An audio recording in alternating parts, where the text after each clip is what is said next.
बिस्मिल्लाहिर्रहमानिर्रहीम। आज मैं आपके लिए बहुत ही अच्छी सी वीडियो लेके आई हूँ, जो कि काफ़ी सारे हमारे बहन भाई जो इस कंफ्यूजिंग में होते हैं कि हम ये काम कर सकते हैं या नहीं कर सकते। वो इतना हदीस के मामले में, इतना हदीसों के मामले में जानते भी नहीं होते और पूछने से भी शर्माते हैं। तो ये बात आज मेरी गौर से सुने और अच्छी से आप समझ लें कि बिल्कुल भी अगर आपके कोई महरूम, कोई अजीज़ो आकार फौत हो चुके हैं, तो उनको कब्र के अजाब से, दोज़ख की आग से अगर आपने उनको बचाना है, कब्र की अजाब से बचाना है, तो आज कल अचानक मौत हो जाती है। पता ही नहीं चलता कब किसकी मौत हो जाए, क्योंकि ना तो वो बीमार होता है और ना ही कुछ पता चलता है। यूं अटैक हुआ, यूं मौत हो गई, पता चलता ही नहीं, माफ़ी तक मौका नहीं मिलता।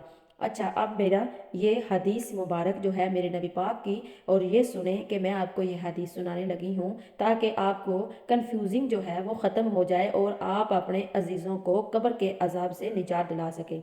हमारे नबी पाक सल्लल्लाहु अलैहि वसल्लम की फरमान ये है कि हज़रत आयशा रज़ी अल्लाह अन्हा से रवायत है कि एक शख्स नबी करीम सल्लल्लाहु अलैहि वसल्लम से अर्ज़ की कि मेरी वालदा का अचानक इंतकाल हो गया है। उन्होंने उनको अगर बात का मौका मिलता तो ज़रूर सदक़े की नसीहत करती।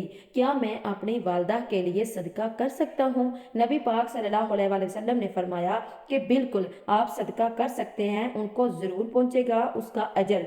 तो आप बिल्कुल परेशान ना हो। मेरी वीडियो पसंद आए तो इसे लाइक करें, सब्सक्राइब करें, वीडियो को शेयर लाजमी किया करें, ताकि जितना ज़्यादा ये हदीसें मुबारक आगे फैलेंगी, जितने जितने इंसान तक पहुँचेंगी, तो उतना उतना हमारा कामयाब जो है मकसद होगा और हमारा इस्लाम पक्का होगा। और ज़्यादा से ज़्यादा लोग जो है मोबाइलों का पीछा छोड़ के, ऐसे कामों का पीछा छोड़ के हदीसों पे चलें और हदीसों पे अमल करें।